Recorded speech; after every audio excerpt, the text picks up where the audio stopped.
So good afternoon, everybody. Mary Hunt here at the Water Office. Delighted to have you with us for this Water Talk on December the 6th, 2023, Wednesday, 1 p.m. Eastern Time. And we have with us the pleasure of the company of Rabbi Dr. Julia Watts Belser, Loving Our Own Bones, Disability, Wisdom, and the Spiritual Subversiveness of Knowing Ourselves Whole. And I will, as is my custom, be shamelessly hawking this book, which also has a lovely picture of Julia on the back.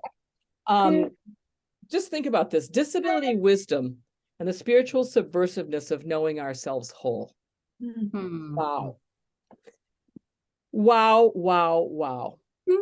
Diane New is here, my other co-director, and our staff colleagues, Pamela Miller.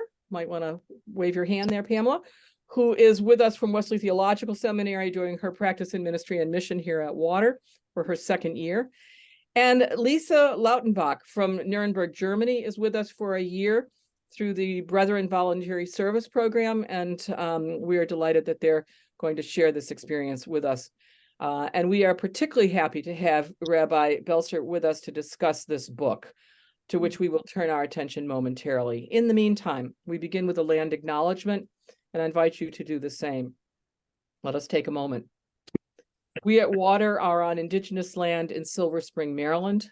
This is the traditional and contemporary land of the Piscataway and Anacostan peoples. We acknowledge the trauma and injustice toward Indigenous people that is deep in U.S. culture and history. We join in efforts to eradicate it and make reparations for the genocide involved. Water's work is aimed to bring about social justice. So I invite you to consider just for a moment together the Native people on whose land you sit. Feel free to put their names in the chat if you wish. Let us take a moment of silence to honor them and commit ourselves to making social change.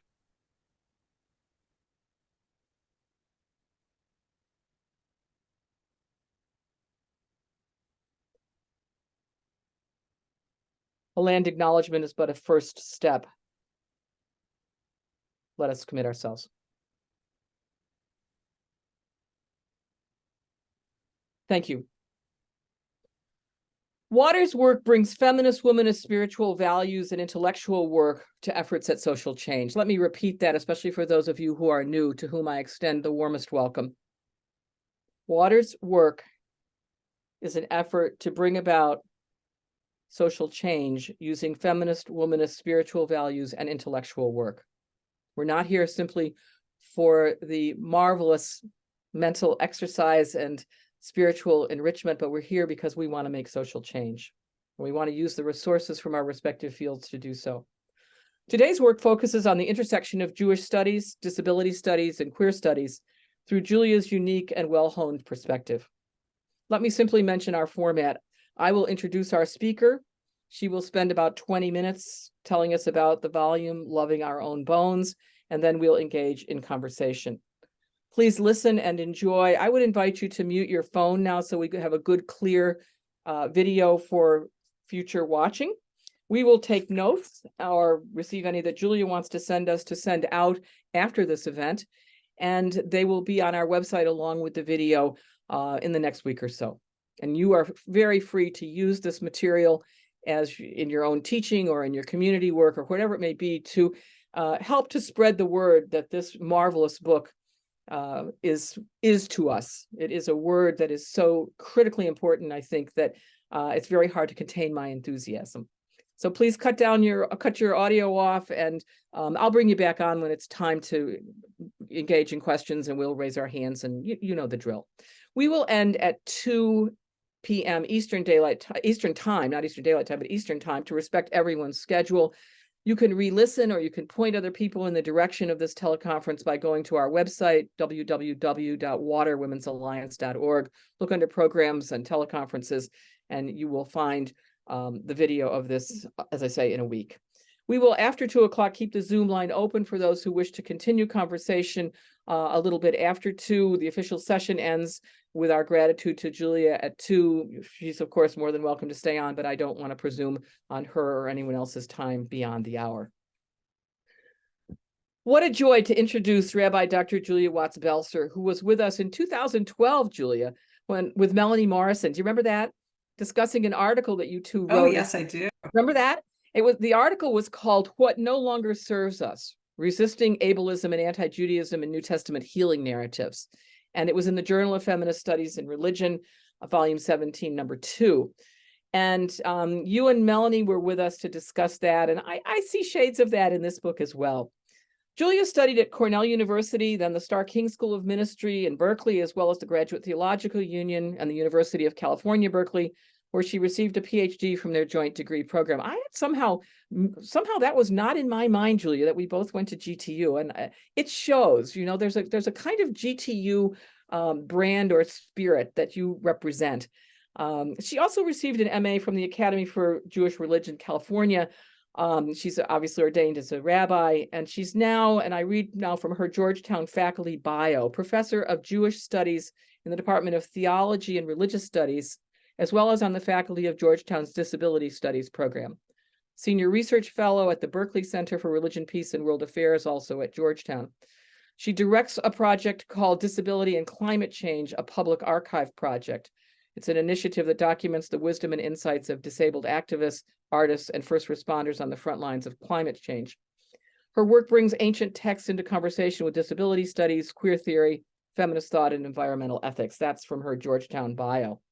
She's the author of Rabbinic Tales of Destruction and another book called Power, Ethics, and Ecology. She's written many articles and chapters in other books, as well as articles for a broad audience. So she too is engaged in this work of making public and available and accessible the insights of scholars and for activists. She co-authored an international health handbook for women with disabilities in 2007, which was developed in conjunction with disability activists from 42 countries and translated into 14 languages. So this is the sort of thing that I think we look to you for, Julia, to make this work available. Her bio also says that she describes herself as an avid wheelchair hiker. You learn that in the book. A lover of wild places. You learn that in the book. And a passionate supporter of disability dance. And that begins to come across in the book as well. Julia will tell us about her book, in which she opens a very important conversation about disability texts in public life. Our colleague, feminist theologian Judith Plaskow, there's no better, says of this book, and I quote, "This is an extraordinary book, beautifully written and accessible, yet filled with scholarly insights, profoundly spiritual, yet also boldly critical, fiercely angry, yet also affirming and joyous." I concur with Judith Plaskow, who, by the way, will soon be inducted into the National Women's Hall of Fame in Seneca Falls. It'll be done in New York in March, and we're so excited about Judith. And when I read that blurb on the book, I thought, well, okay, I'll read this. But now I concur with Judith, and I take it another step. I would add that this is what in the business we call a big book. That doesn't mean it's a huge volume like a tome of biblical studies, but it is a big book in the sense that it will have a large impact on readers, and in this case, on the fields of disability and textual studies. It has already had a big impact on me.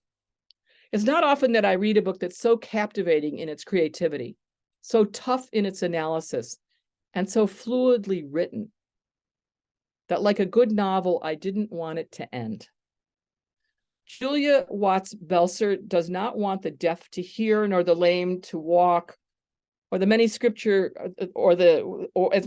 passages would have it. Rather, she wants God to sign, and the rest of us to get with the program in terms of inclusive architecture and design. This is my kind of theology. I, however, am not alone in my assessment. Just this week, Julia's book was listed by the Library Journal as one of the best books of 2023 in the category of arts and humanities. And I want to read what they said. Belser's eye-opening book sparks a much-needed conversation about interpretations of the terms disability and normal. She wants readers to see her disability, not look past it as she illuminates her firsthand experiences and the intersectionality of being a queer feminist rabbi. Her perspective adds fresh insight and teaches how to read sacred Christian and Jewish writings through a different lens, leaving readers with a yearning for an all-inclusive world, unquote.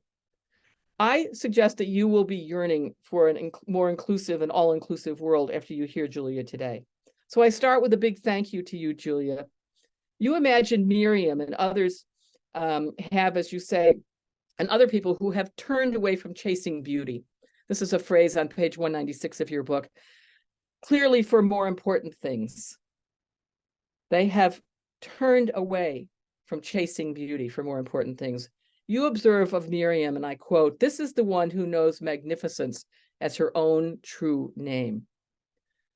I say today, with all honesty, that this book makes clear that magnificence is your own true name as well.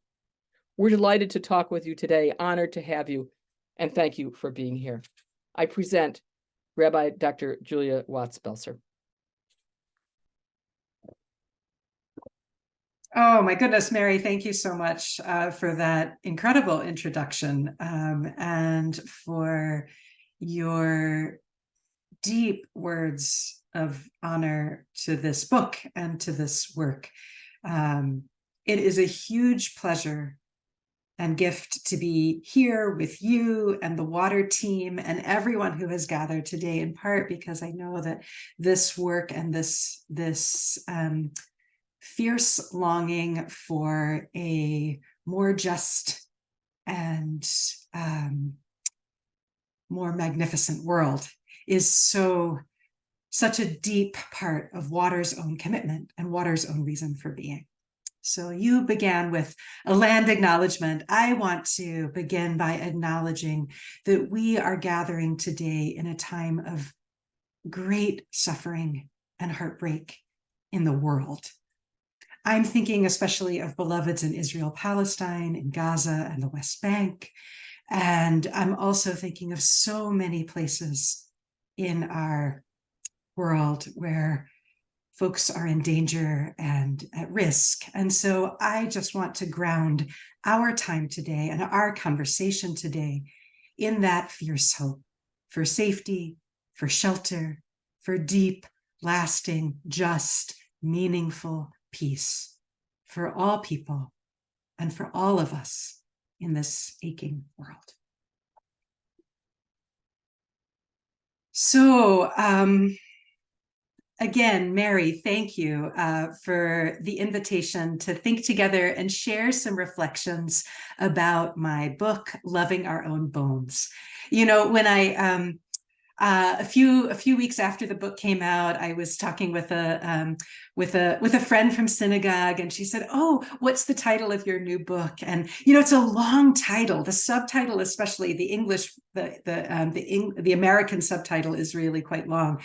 And after I said, "Disability Wisdom and the Spiritual Subversiveness of Knowing Ourselves Whole," she said, "Oh, that's a book right there, right? That's a word right there in and of itself." And I felt so known by that, so honored by that recognition. I think it's true to really slow down into that knowing and dreaming is a big part of what guides my desire in this book. Loving Our Own Bones dives deep into ableism and disability injustice, both in religious texts, especially in biblical texts, and in contemporary culture. And it also lays out a spiritual and political invitation to reimagine our world and our cultural and religious traditions in ways that honor and celebrate the vibrant complexity of our actual bodies and minds. I think of this book in many ways as like a love letter to disability community. It was in fact a kind of linchpin for me in the writing process when I realized that first and foremost, that ethos, right, of writing out of love and writing with love, right, would be a kind of anchor and touchstone for me. Of course, the book is also, as Judith Plasko says, a fiercely critical book. I come from a deep line of feminist interpreters who recognize that to critique is indeed, or at least can be, an act of love. right?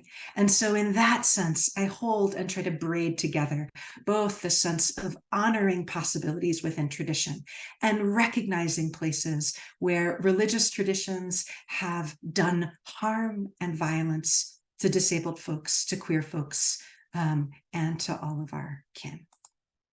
So I say I wrote this book with fierce love for queer and disabled kin, but in so many ways, I wrote it also for all of us. One of the things that's really clear to me is that so many people have internalized the message that we're not enough and that our bodies and minds don't measure up. And so while I ground my work particularly in disability and queer experience, there are so many powerful connections here across communities. I think about the way that normativity, right, hegemony hits hard against so many of us, Black and brown people, fat people, women, trans and non-binary kin, Jews, Muslims, minoritized folks of all kinds. So as I write Loving Our Own Bones, I made a commitment to really lift up the political and spiritual significance of what I call disability wisdom, to think about the kind of hard-won insights, cultural, political, and spiritual, that come from navigating a world that was not built for us. So before I dive in, I actually want to pick up, Mary, I want to pick up on that question about beauty and magnificence. But before I dive into that, I want to just say a little word about how I use the concept of disability. I treat that as a very expansive category. So I'm thinking here of sensory disability, physical disability, cognitive and intellectual disability, neurodivergence and neurodiversity, mental health, depression, anxiety. I myself am a wheelchair user. So at least for sighted folks, when we're not on Zoom, my disability is often considered highly visible, but most disabilities are not immediately apparent. We live in a world that has been set up to accommodate certain kinds of bodies and minds. And it has also been set up in ways that actively disenfranchise and marginalize other bodies and minds. So when I say disabled people live in a world that wasn't built for us, I'm thinking that's from the physicality of our architecture to the way we structure time, schools, workplaces, cities. Disability exclusion is built into the very fabric of our lives. And part of what I try to do in this book is to really intertwine the spiritual and political, to say the work of grappling with text and tradition, the work of rethinking and reshaping our own spiritual insights and understandings has to also always be intertwined with the work of broader structural social change. So in some ways, I think Loving Our Own Bones is a book about the revolutionary power of self-love. But it is also a book that claims the private, individual, personal work of self-love and affirmation are never enough alone. We also have to challenge and reimagine the broader cultural messages and the tangible physical, social structures and norms in the world in which we live. So one of the ways that I thought we might, well, there's so many ways we could look at that, but I actually wanted to pick up on this one strand that Mary mentioned in her introduction, and that's about the politics of beauty. I think we're used to sayings that dismiss beauty, that claim it as irrelevant. Beauty is only skin deep, or beauty doesn't matter. It's a surface facade. It's what's inside that counts.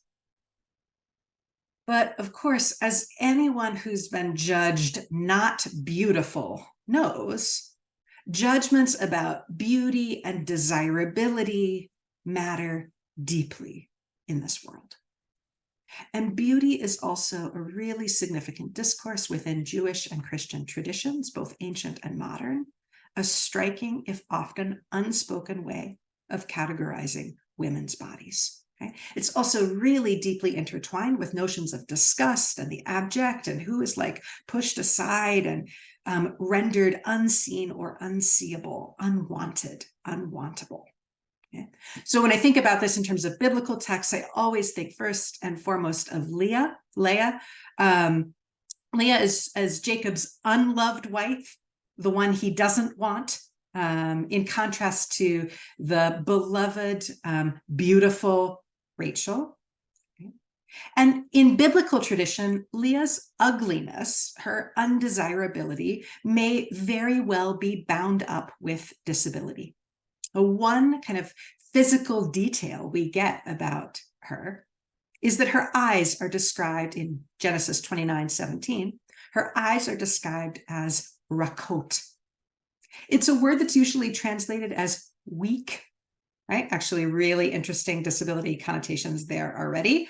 And because it's never elsewhere used biblically to describe eyes, it's a little bit uncertain what it means. Okay? But there are two common suggestions, especially made by Jewish commentators in the larger tradition.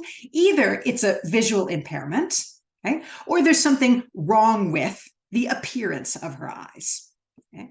So interested. I'm not actually interested in the question of like, was she or was she not disabled? I don't think that's an answerable question, and I don't find it really to be the most fruitful question. What's so striking to me is the way that disability, here as elsewhere, gets intimately bound up with the sense that Leah is undesirable. Whenever I think about that story, I think about a text that I learned during my first year in rabbinical school. It's a text from the Babylonian Talmud, which is one of the most important, vast, huge, really important post-biblical Jewish sacred texts. So just like brace yourselves a little bit. It's a little bit of a gross story. It's also a story about a blind woman, a blind bride, and two rabbis, Hillel and Shammai, are debating how to properly praise a woman at her wedding. Okay? So they take for granted, they know that there's an obligation, not just politeness, but like an actual obligation to say something nice to a woman at her wedding festivities. The question is, how? So Shammai, one of the rabbis, says, look, you should praise the bride as she is. Okay? Hillel says, bad idea, just use a stock phrase. Okay? It's like, no matter what, no matter who, praise her as, quote, a beautiful and graceful bride. Ooh. Okay, now there's already, my feminist hackles are already like way up, sky high, right? There's already so much we could talk about here. The praise seems to take for granted that the qualities of a woman that are praiseworthy are her appearance and her ease.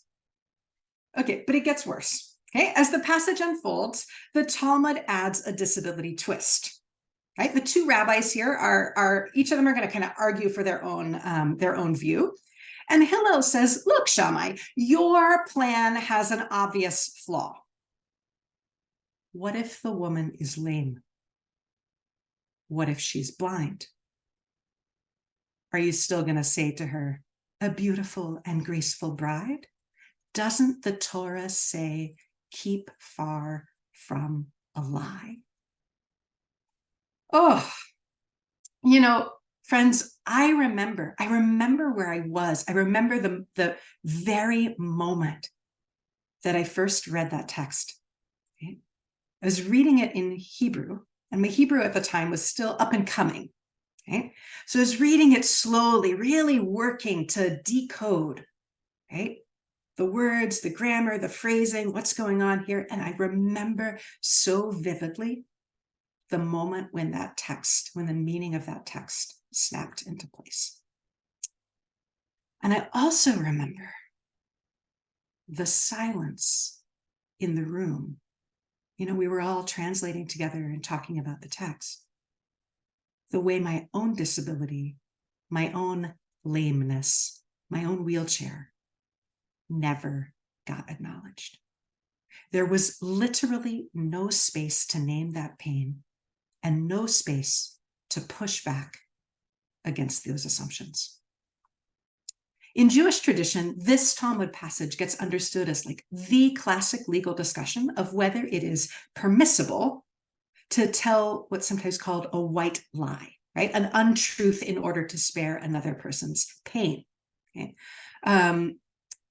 I find both sides of the debate here to be deeply objectionable. Right? For obvious reasons, I am rejecting Shammai's position that disability and beauty are contradictions in terms, but I also reject Hillel's counterposition. Right? Hillel says, look, the solution to the conundrum is just be nice. Okay? So let's turn to Hillel for a moment. Right? Figure out the problems with his niceness approach. Right? Hillel says, look, say someone buys poor goods in the marketplace. Now, I got to tell you, I'm thinking here, oh, friend, you are going in the wrong direction with this metaphor, right?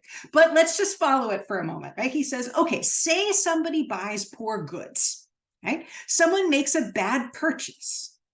When he shows it to you, Hillel says, do you praise it or do you diminish it? Hillel says, look, just praise it, even if it's false praise. We should always, he says, we should always strive to be pleasant to one another. Now, far be it from me to argue against pleasantness. I do think our world could definitely use more pleasantness to one another. But I'm skeptical about Hillel's approach, particularly because I think Hillel is the saccharine, sweet voice that praises anyone for everything. In disability circles, this is a particular kind of dangerous paternalism, right? That's the voice that swaddles us with kindness until we choke on false compliments. I don't want Hillel's niceness any more than I want Shammai's brutal honesty. Neither of those men knows anything about the power, beauty, brilliance, difference, and magnificence of disabled women's actual body minds. Neither one of them can tell the truth about our lives. My work in this book is founded on the premise that disability matters, that disability difference matters, that disability matters not just when it's palatable or pretty or marked out as beautiful, but also that disability and disabled people deserve love and regard and access, even when our disability is complicated, even when it's painful, even when we're not stellar or spectacular or brilliant. Right? None of those should be threshold conditions for basic belonging. We deserve a world that welcomes us and that cherishes us as we are in the fullness of our actual complex, ordinary selves. So many disabled folks feel intense cultural pressure to curate our lives, to invest huge energy in performing competence or performing all rightness, right? To resisting narratives, imposed narratives that assume disability is always a tragedy, that it's only ever a story about misery and loss. But one of the costs of that pressure to always have to push back on that cultural assumption that disability is terrible, horrible, no good, awful,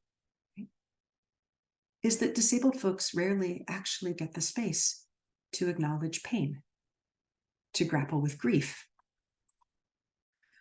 So loving our own bones is in some ways a kind of spiritual companion, an invitation to tell a deeper and more complex story about disability, to consider how disability shapes our inner lives.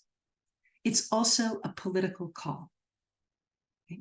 To resist all kinds of garbage, right? Whether it's the garbage of Hillel and Shammai, right? Or other kinds of calls to resist and recognize ableism. It's a call to reimagine community and care and collective liberation. to build a world where all of us get to thrive. Ableism manifests in 1,000 different ways. It is a really complex, multifaceted system of power relations and social structures. Right? It's intimately connected to the systems of thought and practice that designate some people as normal and other people as not. Okay? And it's also connected to a set of systems and structures that regularly deny disabled people access, agency, resources, and self-determination. So one of the things I talk about in the book is the way that ableism targets disabled people, especially the way that it hits hardest against folks who can't pass, who can't work, or who can't tap the kinds of abilities that our cultures most value and prize. But one of the key concepts in Loving Our Own Bones is that all of us have a stake in resisting ableism. Ableism isn't good for anybody. It's coming for all of us, right? It is ready to swoop up any of us as soon as we start to falter. Right? So just one example that always hits home to me, I work at a very prestigious, fast-paced, high-powered university. Right? I think a lot about the way ableism runs hand in hand with productivity culture. Right? The way it turns our ability to work and produce into an assessment of our basic worth. It is so pervasive, and it's such a lie. Right? That sense that we're only as good as our last accomplishment. It drives this brutal, brutal culture of efficiency. It, is the thing that says, like, go to work regardless of how you feel. Ableism hurts all of us. None of us have bodies or minds that always run like clockwork. Right? None of us can always keep on pushing. We all need rest. We all need care. We all deserve gentleness. And so that's part of why I argue that we all have a stake in challenging ableism, and that we all deserve access to disability Torah, to biblical thinking, spiritual thinking that is informed by disability wisdom.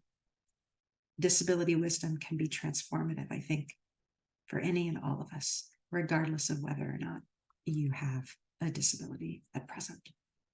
So just, turn it over now either to Mary or to all of you. I'd love to just be in conversation together and think with you more about these or other topics. The book is, yes, Freds, a holiday gift, a serious book to put on your bibliography, and really something that, Julia, you have given to a world very much in need. Loving Our Own Bones, Disability Wisdom, and the Spiritual Subversiveness of Knowing Ourselves Whole. It is a beacon book. It is a beautiful book. It has a kind of physical beauty in terms of how it's laid out, how it's designed, that I think you'll agree with me corresponds with the beauty that Julia has just articulated in terms of her own subversive sense of knowing herself whole. Thank you so very much. We turn now to our discussion, cognizant that the time is limited, but eager to hear from as many people as we can. The floor is open for discussion. Please use the raise hands function at the bottom of your screen under reactions and simply raise your hand, and it will put you at the top of the queue. And then when you're finished, you can lower your hand. If you prefer not to use that, or if that's difficult, you could also just wave your right or left or anything you wish to wave in the camera so that I see some motion and will call on you. I'm also very happy to respond to stuff that comes through the chat. So if that's more accessible for you or engaging, feel free. Absolutely. The chat is fair game this afternoon. And I will close the official session at 2:00 with gratitude to Julia, and all who wish to stay on for a few more minutes are welcome to do so. No one is obliged. I'm sure our conversation will not be finished, but I suspect many of you at the end of this hour, we'll race to your favorite book supplier to get this volume. It is, as I say, a holiday gift that will be deeply appreciated. Once you start reading this, if you're like me, you didn't want it to end. The floor is open. Be sure to unmute yourself when your turn comes. I have my own slew of questions, so we will not run out of things to talk about, but I'm going to start with Mary Jelinek, who has her hand in the air. Mary's been at the UN this week, and where she's the Pax Christi representative. Mary, go right ahead. Thank you so much. I feel very changed by having listened to you today. Something is growing ideas, and I feel very energized. So thank you for that. It reminds me of another time I felt very energized recently at the United Nations, when there was a day dedicated to people with disabilities. And I walked into the room, and suddenly the hall was full of people whizzing around in wheelchairs, and people signing, and people talking to each other who I'd never seen there before. The energy was palpable. It was a very different feeling. It was just a different feeling. It felt like this is the world. I've never thought about the exclusion of all of these people here today, who are obviously talking about very important things and could change a lot of the things that are happening at the United Nations if they were able to come every day. When I walk in now, I feel the absence of those people very tangibly. There's certain areas that are still walled off. There's certain places where wheelchairs cannot go, but there are other places when I often think, why aren't there more people here who have that kind of energy and insight and who have been excluded? And I'd never thought about it before that day, but I don't go to the United Nations any time now without thinking about that day, just as I don't think I'll go through life without thinking about what you've said today. So thank you. Mary, thank you so much. I really appreciate your reflection, also on the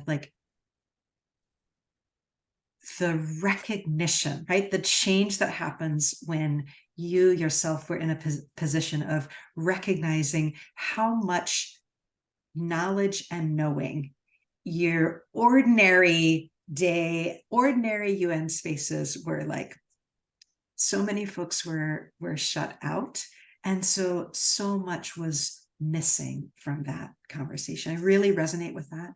I'm thinking also about the way that, it's, as a wheelchair user, I love a good ramp. I always think, it's sort of natural for me to think in terms of architectural barriers. But I think it's also really crucial to think about so many of the ways that barriers unfold built into our structures that are not just about the ramp, right? I think so often about norms of expectation around speech, language, cognitive norms, the amount of time things take, right? I think about what it means to have spaces where folks can sit comfortably, can lie down, right? It would transform when we really center, and this is something that was revolutionary for me when I first came into disability spaces, right?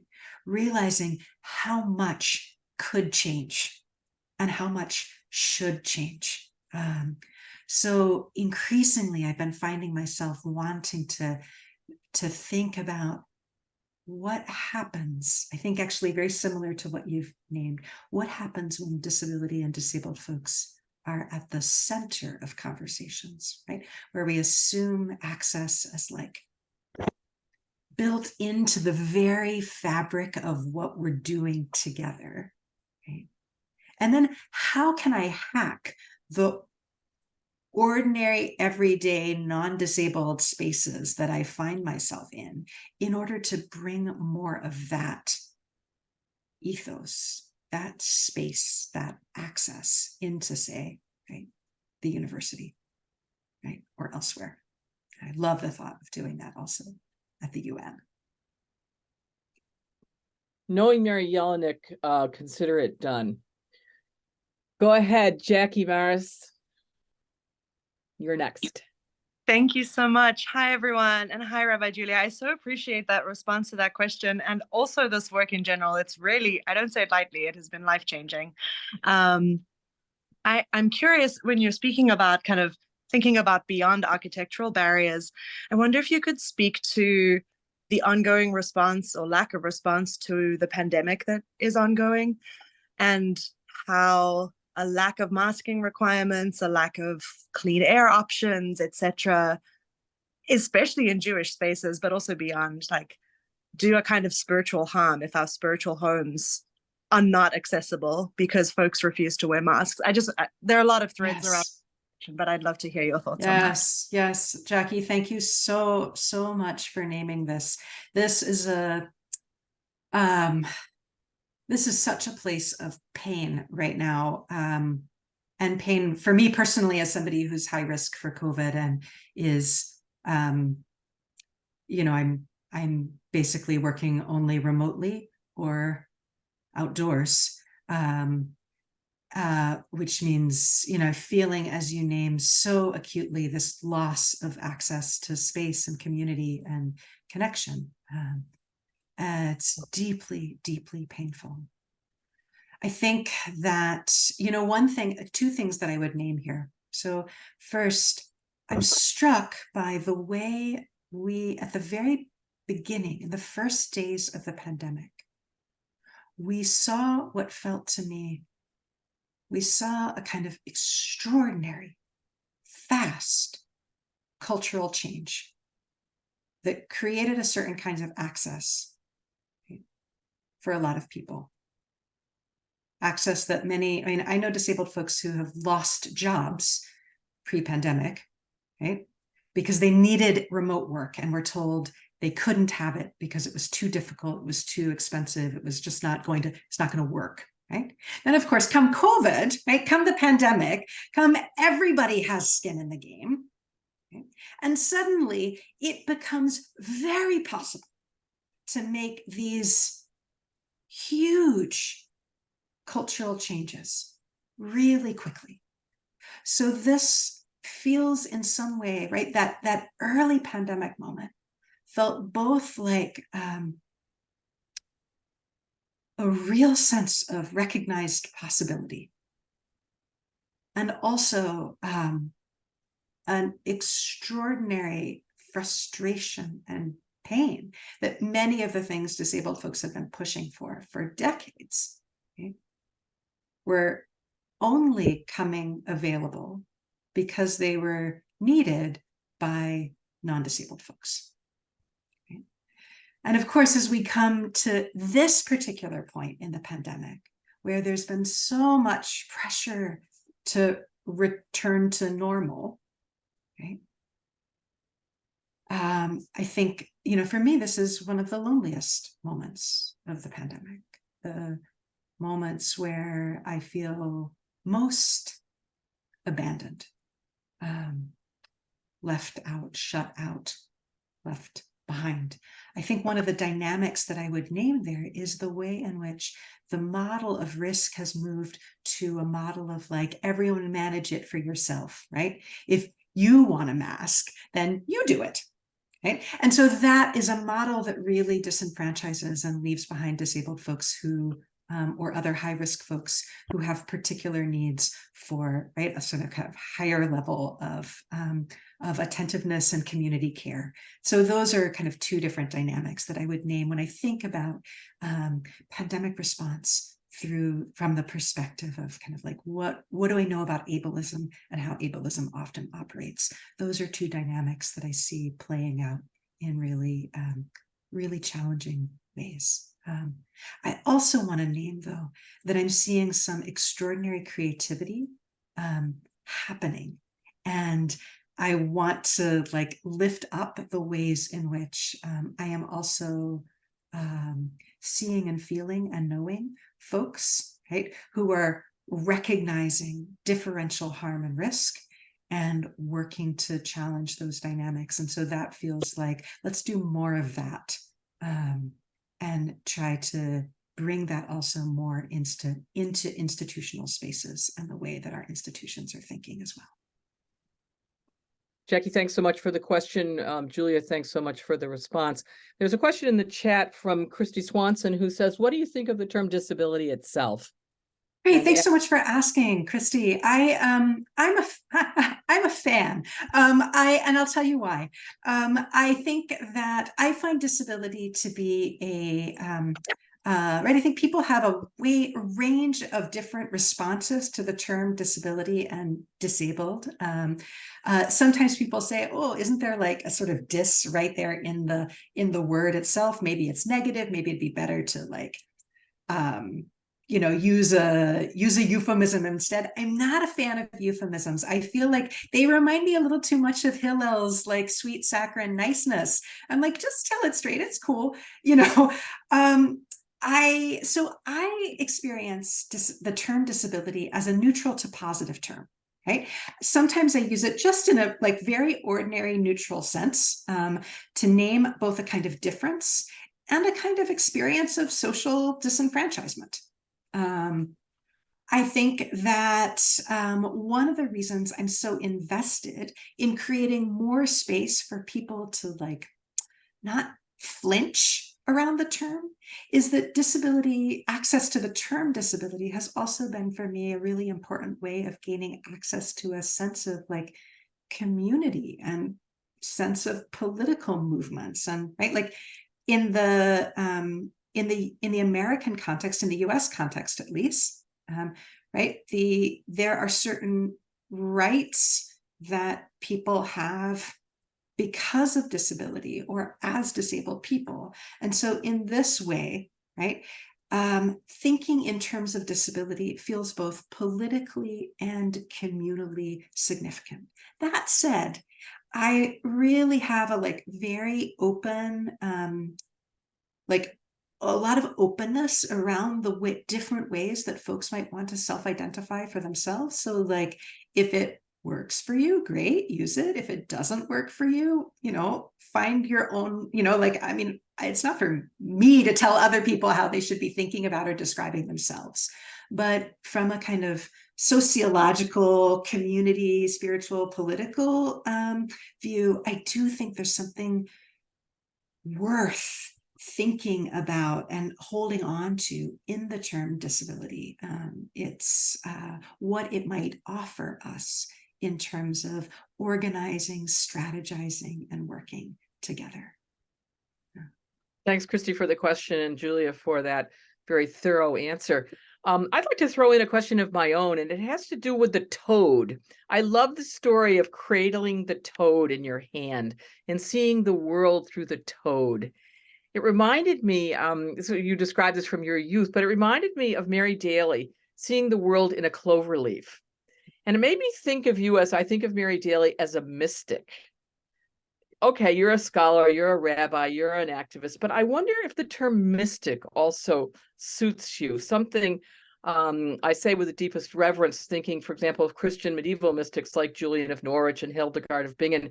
Like you, they had broad scopes for their knowledge and their actions. Any thoughts on being a mystic? Oh, Mary, thank you. I love this question. Yes, I deeply resonate with this term. I think what draws me especially to the term or the concept, the idea of mystic, is also that sense of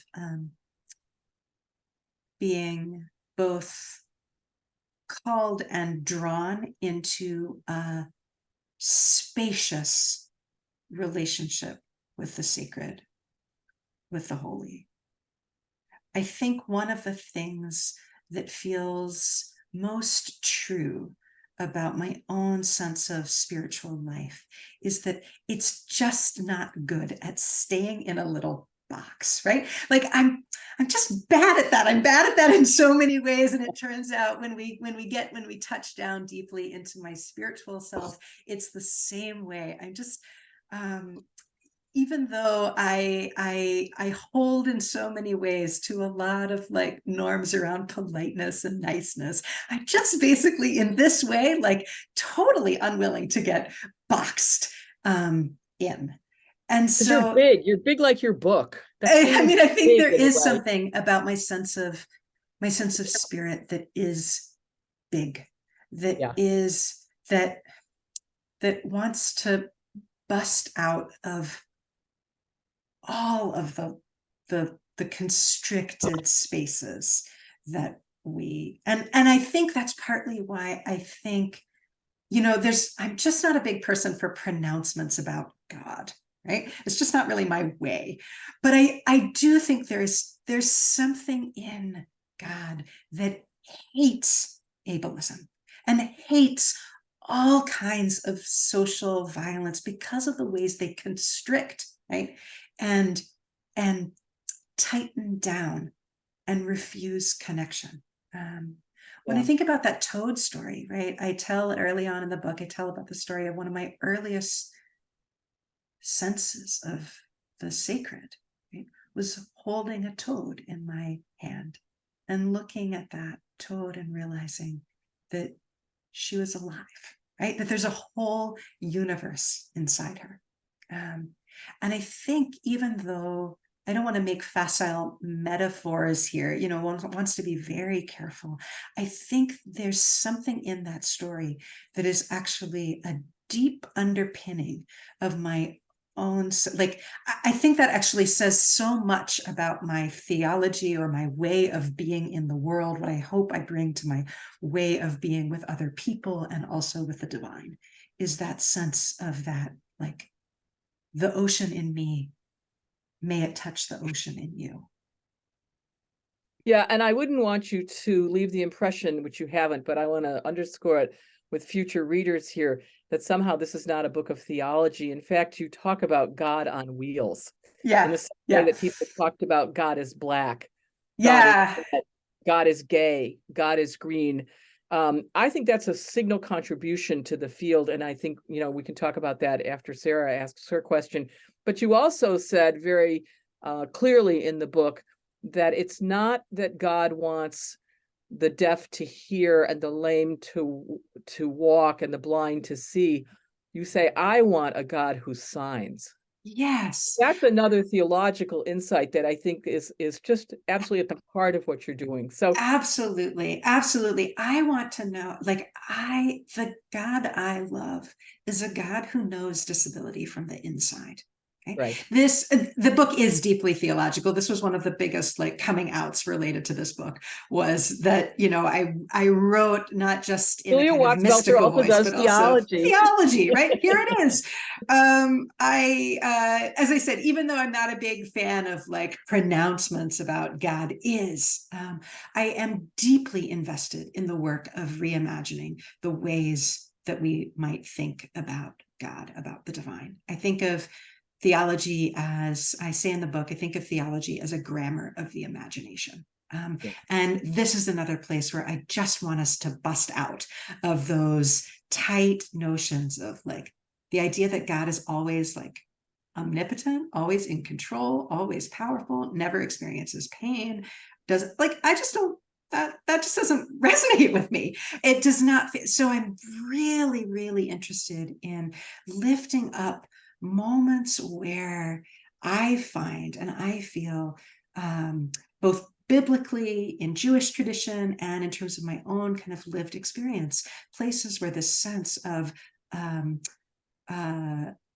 disability glimmers, right? The glimmers of a disabled God in many different ways might crack through. And one of those, of course, as Mary says, is the kind of insight, the idea that God has wheels, which I draw from the first chapter of the book of Ezekiel, this extraordinary moment when the prophet Ezekiel sees the divine chariot, which, just like struck me one day as a revelation. This passage is always chanted by Jewish communities on Shavuot every year.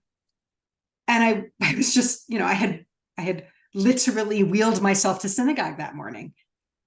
And as I was hearing the chanter chant, I thought, God knows this. Like, God knows life on wheels. And it just felt beautiful and delicious and subversive, right? So important to me. It's become a kind of signature insight, and one also that I want to open up to so many different kinds of, right? I mean, that's a kind of insight about God's disability that is really, like, intertwined with my own lived experience, but it also, for me, always should prism out into 1,000 different ways of knowing and feeling and sensing all different kinds of disabled languages, images, experiences, ways of moving, knowing, and being through the world.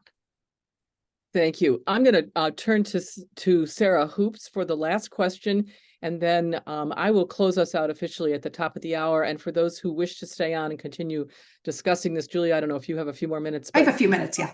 Great. So some of us will stay on for a few minutes. But Sarah, please go ahead and ask your question, and then we'll have a fairly quick response, and we'll finish on time as we try to do to respect people's schedules. Go ahead, Sarah. Welcome.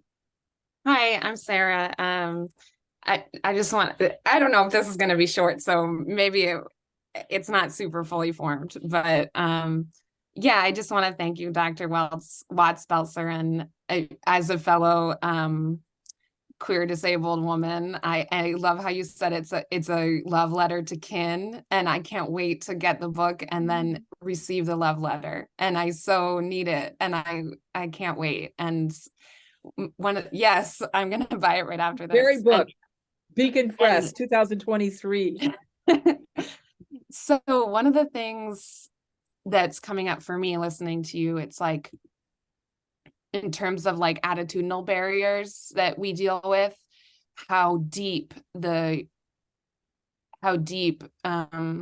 dominant notions of beauty are as a barrier that we deal with. And in both personally and in my work as a therapist, I see it's like a barrier to our own nervous systems feeling safe and okay and valuable in the world around beauty and worth and productivity, that whole mess of ableist dominant norms. And I'm wondering about, okay, so I was in a disability space recently, and I've heard this term for the first time around disability aesthetics. And I was so excited, and I wasn't really sure exactly what that meant. And I wonder if you can expand upon how we grapple with beauty as a community, this concept of beauty. Like, what do we keep? What do we throw away? Like, it's almost like in the fat justice movement, I see people say body positive and I see people say body neutral. And there's this rift. And I wonder, in the disability community, like, what do we retain about beauty and even physical beauty? Is it valuable to us, or do we move beyond that? Or is there something valuable about reclaiming beauty? Or is it more like, I don't know. I just wonder, I'm grappling with that. I'm with you in grappling with this question. And I grapple right on the page. And there's a whole chapter in the book where I really kind of am with you in thinking about the thorniness of these questions. And I'll tell you, I don't come to a single place of resolution. Right? Part of me wants to say, screw beauty, like get rid of the whole concept. Part of me wants to say, no, we are fierce and fabulously beautiful, right? I want both of those things. I want both body neutrality and body positivity, right? Like, I don't actually want those things to be oppositional. I both want to say, this is like a totally ordinary body, which doesn't actually matter if I like it or not. It doesn't, like, it just is, and I also want to say, like, when I was writing that chapter in particular, so much of this book, I actually just would take moments during the writing process to actually physically offer my own bone, flesh, elbows, knees, like an embrace, to say, like, I like you. I like you. Even the days when I'm not sure if I like you, I love you, right? Like, that actually also feels like really deep spiritual work. So I find myself thinking a lot about how to notice and witness times when, let's say, dominant beauty culture and beauty norms are getting under my skin, right? Times when they name something like, so sometimes extra saliva, for example, right? Super stigmatized in a lot of dominant culture when you have, that's a disability thing for me, right? And just to notice the way in which, right, that's one of the hardest things to say, like, oh, I love you, slobber.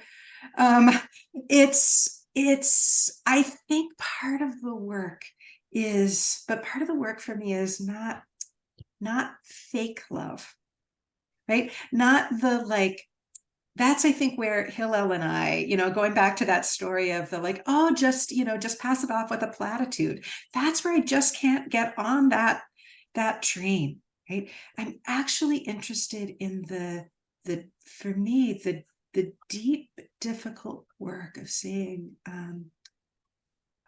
I know that this particular complex, difficult, painful, quirky, fierce, strong, weak body is not always loved well by the world, and not always loved well by me. And I am trying to do the work, both the internal work, to make it more possible for me to do that work, but also the broader political work to like cut ourselves some more slack and to get ourselves some more space. It's like elbows out, widen the push back against that which is constricting us and encroaching us. In the book, I quote Mia Mingus, brilliant disabled activist Mia Mingus, who talks about, let go of beauty in favor of magnificence. And I think, Mary, that's what you picked up when we were starting this conversation. And I think ultimately, if I had to land in one place, I would land there.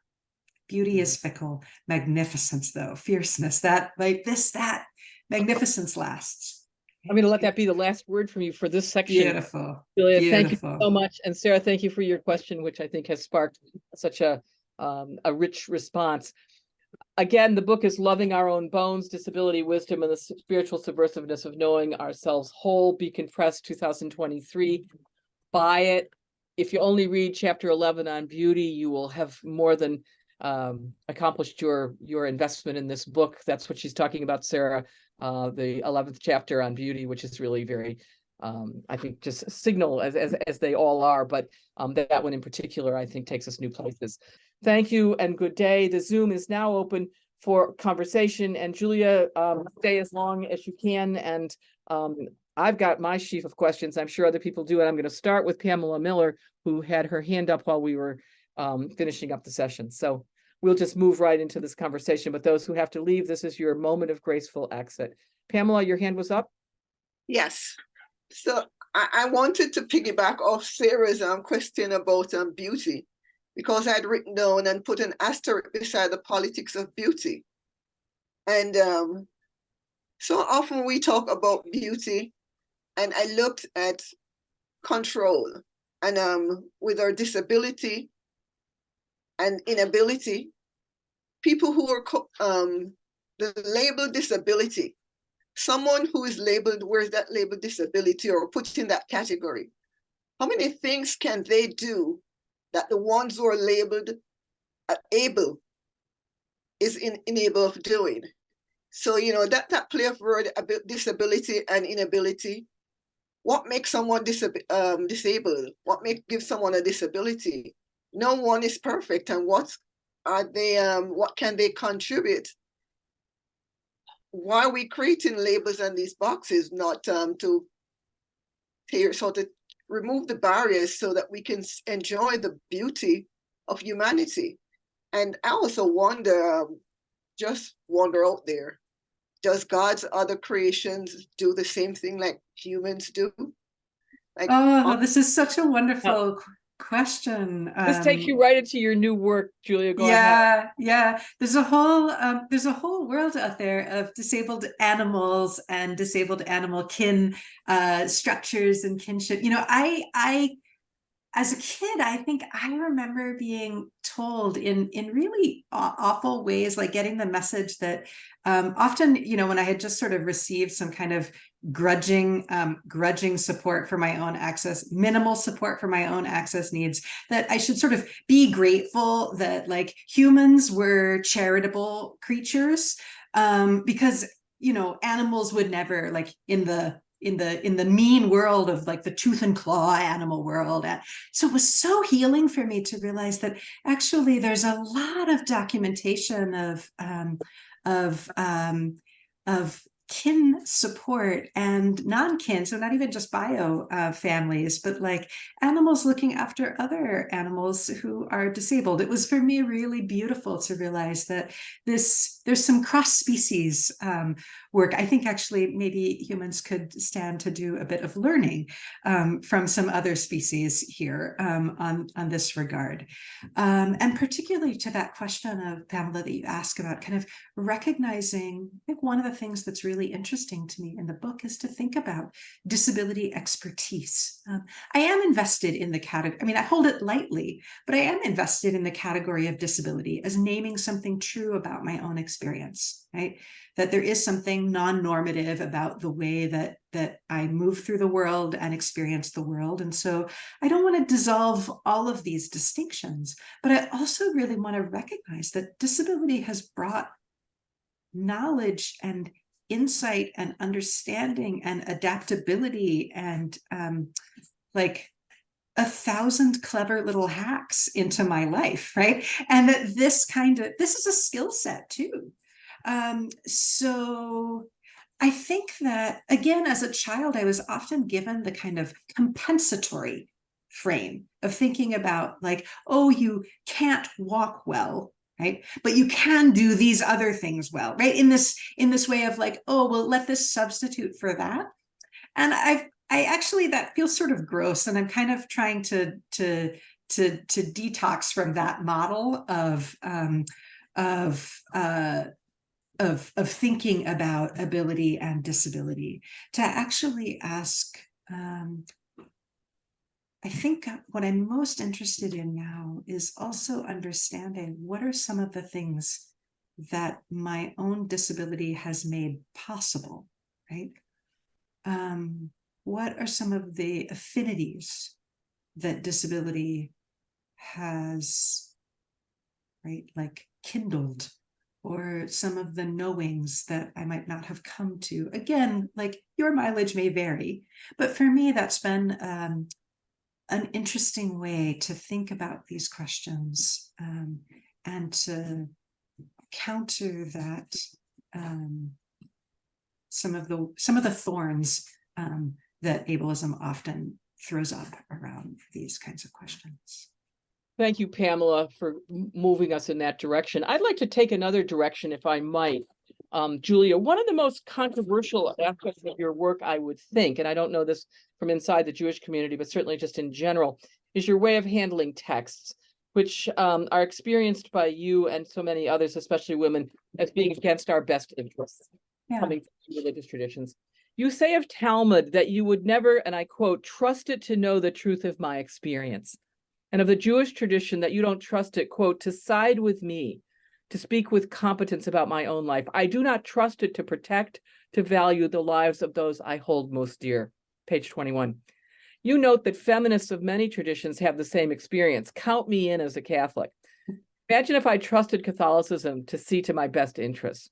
You go on to say about the text, and I quote, if you can't confront the violence, if we can't come to the edge, look into the abyss, and feel the loss that is there, the anger, the grief, the rage, then we'll end up doing harm, most likely wrapped in pious good intentions. Page 22. This captures, I think, the experience of so many people for whom our traditions, useful as they may be in some ways, have been the source of our oppression. My question, Julia, is then what? What next? Where do people go? Yeah, thank you. Thank you so much, Mary. It's such an important part of your work, and I have a high tolerance for confronting difficult text. Not everyone shares that. Sometimes people need, at the end of the day, the text to like come round and say something good. it's just, I think, part of my temperament, both as a reader, but also as a spiritual person, that I have a kind of deep well for holding dissident relationships with Jewish tradition, with which, you know, I feel both deep love for this tradition, and also, as I say in the book, as you've just named right now, Mary, I don't trust it to have my best interests or the best interests of my close kin at heart. I think that one of the methodological principles in the book is it's worth confronting places of harm, especially if and when we feel love for a tradition. I think that I feel this. So in Jewish terms, we sometimes talk about the sense of chovah, an obligation. Right? Much of Jewish life is structured around the idea of chovah, like the mitzvot, the commandments. It's all about the sense of being like in working with a sense of obligation. So often that's obligations to others in the world, obligations to God, right? I would say one place where I feel a chovah, one place is here to actually say with clarity and love, this is a place where tradition has let me down. Because I think that is actually out of a deep desire to bring about a kind of, again, Jewishly, we would call it a tikkun, a kind of repair that's not a quick fix or a band-aid, but requires really confronting the damage and the harm. And so I think that I think the other thing, and maybe this goes back, Mary, to your question earlier about the how do I land with the term mystic? And I said yes, right? Is that I don't identify God when I think about God, right? Or the ultimate or the divine or spirit, whatever language you want to use for that. I don't think about like God as a character in the Hebrew Bible, right? Or like that doesn't match for me, right? So that means I think I also I have this deep bedrock sense that the God I love loves disabled folks, right? And wants us in this world, cherishes us. And I just don't feel the need to find a text to prop that up. Right. I'm just kind of actually deeply resistant to the idea that I should have to proof text this. Okay. This is bedrock for me. And I think that it's something that I learned actually from Judith Plaskow. Okay. The way in which minoritized communities often get talked into or forced into dealing only with the crappy parts of tradition that have been used to hurt us. And realizing that actually I, of all people, should not have to do apologetics for Leviticus 21, the crappy part in Leviticus one of several, but the part where it describes the way blemished priests are not allowed to serve at the altar. I shouldn't have to explain how that text isn't awful, right? That's just, I don't sign on for that work. I, in fact, quite the contrary, sign on to the work of calling that text to account and using it as a witness to reckon with the deep roots of ableism and the obligation that the tradition has to think differently. I mean, of course, in the book, I also talk about the way that Jewish tradition has a lot of resources for thinking differently with those texts, that there's a lot that has already happened, and there's a lot more that still needs to happen. Yeah, and I think the central, at least for me, essential insight of this book is what you've just described. That disability, you say, is an essential part of what it means to be human. And if the God-human relationship has anything in common, it's in fact that disability is an essential part of what it means to be God. And so that really is a very helpful insight. Page 178, if you want to look it up. But I think that there's just so much here. I want to note to you, Julia, that there are people with us, even at the moment, from Nicaragua, from the UK, heaven knows where else. And so your work is now, through this amplification, at least in some places where I hope it will resonate as it does here. Gorgeous. Let me just say, for folks who are not in North America, there's also a UK version of the book. So if that, if the UK version is more accessible or less expensive for you, please, I hope that you will. So I dropped my website in the chat earlier, but there's a link to the UK version as well. So if you are in a place where US books are either Germany also, the UK book is the way to go. So slightly different subtitle, the UK version. Yeah, the UK version is Rethinking Disability in an Ableist World. I love both subtitles. I think they both actually capture brilliant facets of the book, and yeah, both really speak to me. Great.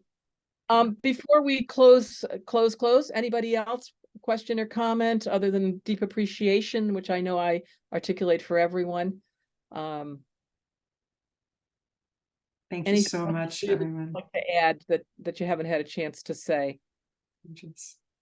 No. So beautiful. Thank you for spending some of your precious time together with me, with us today. It was a huge pleasure. Outsider Artist, thanks so much for sharing this word of a reading group of disabled people in London studying the book at the moment. That makes me thrilled to hear. I'm delighted, and thanks. Cat in Nicaragua so seems to be enjoying this as well. So fantastic. Let me simply say that we at Water will put together the notes from this. Again, Julia, if you have notes from what you said and would like us to include those, please send, even if they're just a scheme, send them along, and we'll put them into the notes. Sure, I have a little scheme, and we can see about how to polish them so that they are fit for sharing. Yes, we can send it back to you to revise if you want. And also, great. Whatever's in the chat, whatever resources are in the chat, we will put in. And I just want to thank you again, Julia. It is a life-changing book, as was said earlier. I want to repeat that and say that, and Diana's my witness, that I've been raving about this book for the last forever. And I think it's such an important contribution that just begins to open this conversation. I really feel like we've just begun to open a conversation that needs much more probing and some serious interreligious dialogue and some very serious and subversive strategizing for how, in places like the UN and elsewhere, we can begin to operationalize some of this in even more profound and more widespread ways. So, Julia, thank you so kindly, and have a great day, everybody. And we will look forward to seeing you at the programs I mentioned.